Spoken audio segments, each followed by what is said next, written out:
Good evening. मैं आलोक BCC के YouTube channel पे डेली करंट अफेयर्स क्लासेज में स्वागत करता हूं और आज हम लोग 29 अक्टूबर के करंट अफेयर देखेंगे।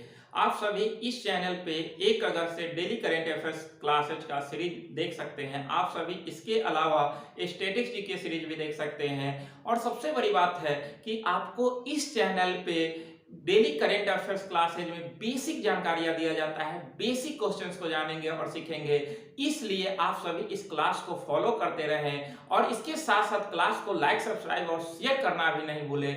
और जो है इसके साथ आप अपने तैयारी को काफी महत्वपूर्ण बनाते रहें ताकि आपका परीक्षा काफी बेहतर जाए और परिणाम भी उसका काफी बेहतर हो। इसी के साथ आइए आज के जो भी महत्वपूर्ण प्रश्न है उसको हम लोग देखते हैं, क्या जो है वो हमारे परीक्षा के दृष्टि से अहम है, उस प्रश्न को देखते हैं। तो 1 नंबर प्रश्न है कि सोशल मीडिया कंपनी फेसबुक, काफी महत्वपूर्ण प्रश्न है कि सोशल मीडिया कंपनी फेसबुक ने अपना नाम बदल लिया। अभी हम लोग देख रहे थे कि जगह का ही नाम बदल रहा था, फिर मुख्यमंत्री बदले थे, राज्यपाल बदले थे, अब सोशल मीडिया का भी नाम चेंज होने लगा है। तो सोशल मीडिया कंपनी है फेसबुक, इसने अपना नाम बदल कर क्या किया, मेटा कर लिया, META। तो ध्यान रखिएगा, फेसबुक का अब नया नाम क्या होगा, तो मेटा के नाम से फेसबुक जाना जाएगा। इसके सीईओ जो हैं, सीईओ मार्क जुकरबर्ग ने इसकी घोषणा किया है। मार्क जुकरबर्ग के द्वारा ये घोषणा किया गया, ध्यान रखिएगा। तो फेसबुक के सीईओ मार्क जुकरबर्ग ने फेसबुक का नाम मेटा करने की घोषणा की, ध्यान रखिएगा। तो फेसबुक का नया नाम मेटा हुआ। अगला प्रश्न है काफी महत्वपूर्ण, ये भी नाम ही बदला गया। तो राम कथा पार्क था, ये पार्क आपके अयोध्या के अंदर था, राम कथा पार्क, इसका नाम नया हो गया क्वीन हे हांग ओके मेमोरियल पार्क। ध्यान रखिएगा, नाम थोड़ा जो है वो इसका अजीब सा है, क्वीन हे हांग ओके। आपका राम कथा पार्क का नाम जो है वो बदल कर रख दिया गया। आप समझिए कि योगी राज में राम से नाम बदलकर क्वीन हे हांग ओके हो गया है। ये काफी जो है वो महत्वपूर्ण प्रश्न है, क्योंकि योगी जी राम की ओर ध्यान देते हैं, लेकिन ये राम से बदल गया है, इसलिए इसको ध्यान रखेंगे कि राम कथा पार्क का नाम क्वीन हे हांग ओके मेमोरियल पार्क रखा गया।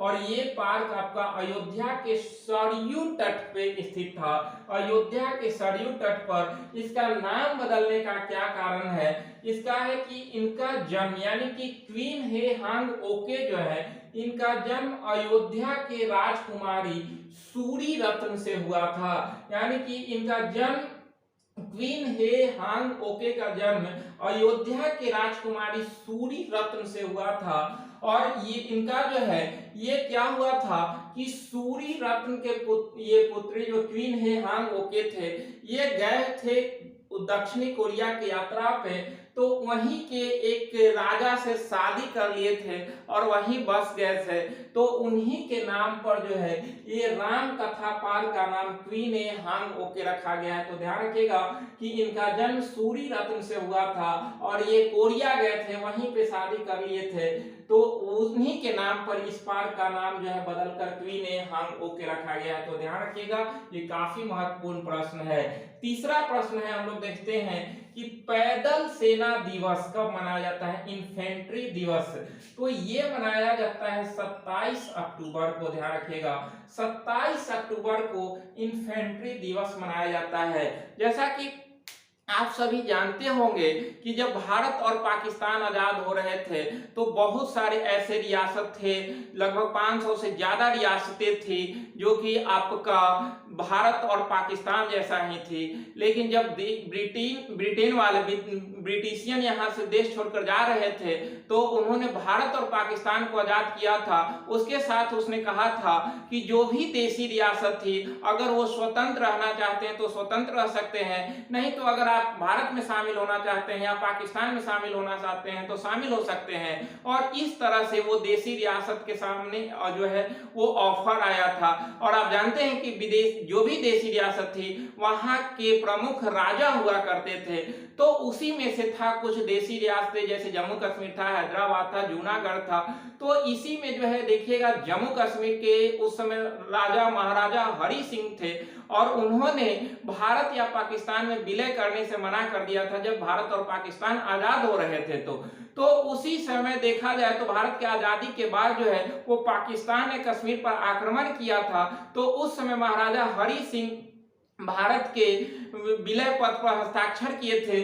इसी को बोला जाता है आपका instrument of accession. Instrument of accession पर महाराजा हरि सिंह ने 26 अक्टूबर 1947 को सिग्नेचर किया कि जो है वो भारतीय सेना आकर कश्मीर को पाकिस्तानियों से बचाए।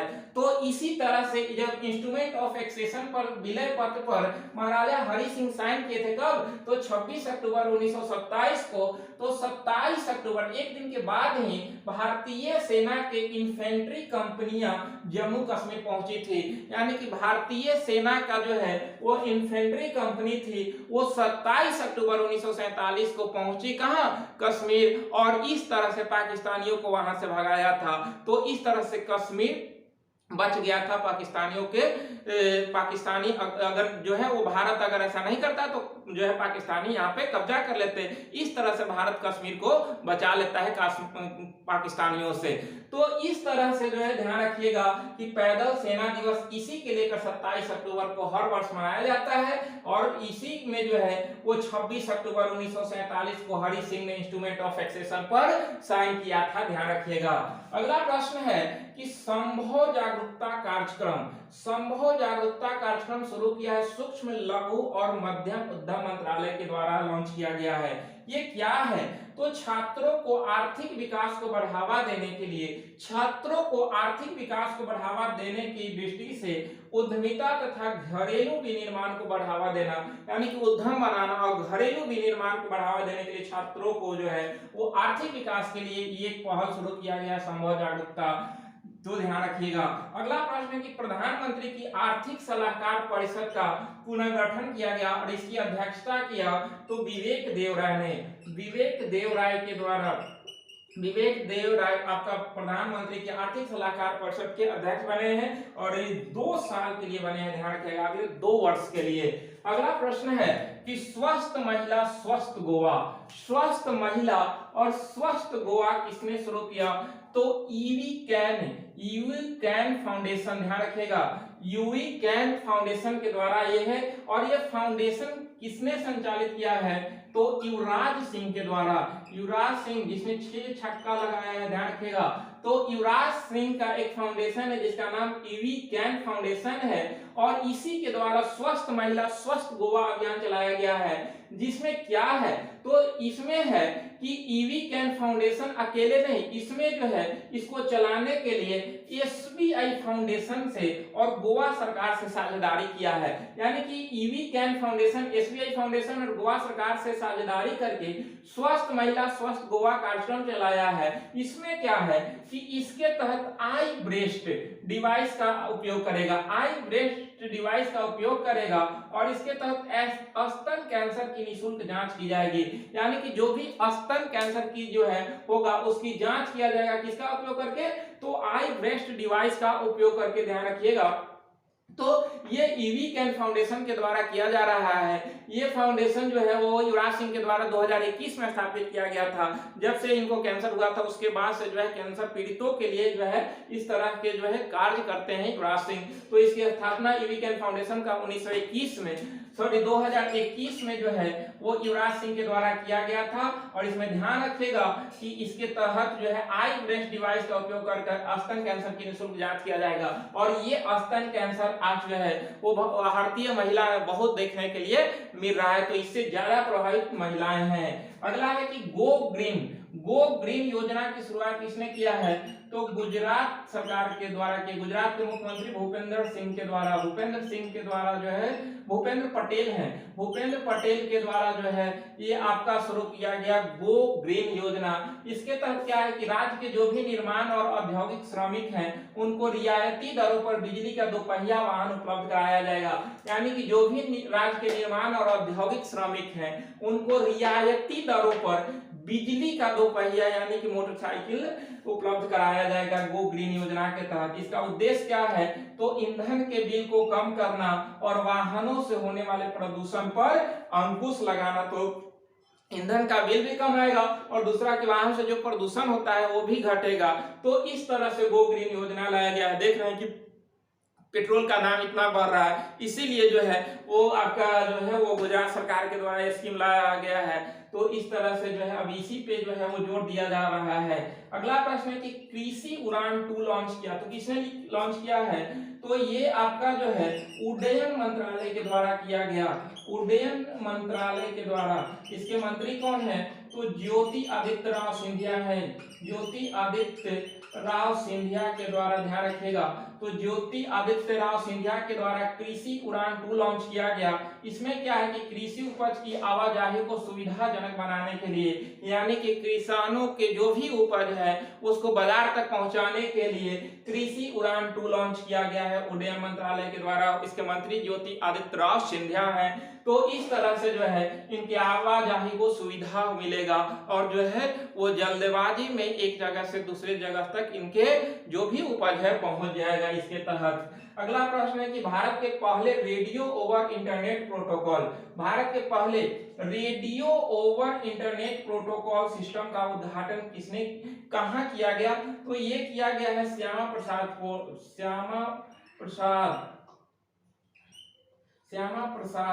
मुखर्जी पोर्ट। कहाँ है, तो ये पोर्ट है आपका कोलकाता में, कोलकाता में ये आपका श्यामा प्रसाद मुखर्जी पोर्ट पर जो है वो भारत के पहले रेडियो ओवर इंटरनेट प्रोटोकॉल की शुरुआत की गई। ये क्या है, तो ROIP के अध्यक्ष विनीत कुमार के द्वारा यह उद्घाटन किया गया। ध्यान रखिएगा कि रेडियो ओवर इंटरनेट प्रोटोकॉल के अध्यक्ष कौन थे, तो विनीत कुमार इसका उद्घाटन किया। इससे क्या फायदा है, तो लंबी दूरी की समुद्री संचार समाधान, यानी कि ज्यादा लंबी दूरी तक अगर कोई भी जहाज जाती है तो उसके बारे में जानकारियां मिलते रहेगा इसके माध्यम से। और विशेष तौर पे देखा जाए तो तूफान और खराब मौसम के दौरान सहायता। अब कहीं भी समुद्र में तूफान या मौसम खराब हो जाता है तो उसकी जो भी जहाज है उसकी जानकारियां नहीं मिलती है, तो इसी के तहत रेडियो ओवर इंटरनेट प्रोटोकॉल के तहत जो है उससे जानकारियां मिल जाएगा, इसलिए काफी महत्वपूर्ण है, ध्यान रखिएगा। तो इस तरह से आज हम लोग जो है लगभग 9 प्रश्न थे, लेकिन काफी महत्वपूर्ण प्रश्न थे। आप सभी इसको देखें और अपने तैयारी को जो है वो काफी मजबूत बनाएं। इसी के तहत आप जो भी पीछे वीडियो गया है उसको भी देखते रहें और अपने तैयारी को बेहतर करते रहें। तो सबसे बड़ी बात है कि आप जो है करंट के साथ साथ बेसिक चीजों को सीखेंगे। इसी कारण जो है आप सभी क्लास को फॉलो करते रहें और फॉलो करने के साथ साथ जो है क्लास को लाइक, सब्सक्राइब और शेयर करना ना भूलें। तो आज यहीं तक, हम लोग मिलते हैं नेक्स्ट वीडियो में। आप सभी को बहुत बहुत धन्यवाद, लेकिन प्लीज क्लास को शेयर जरूर करें।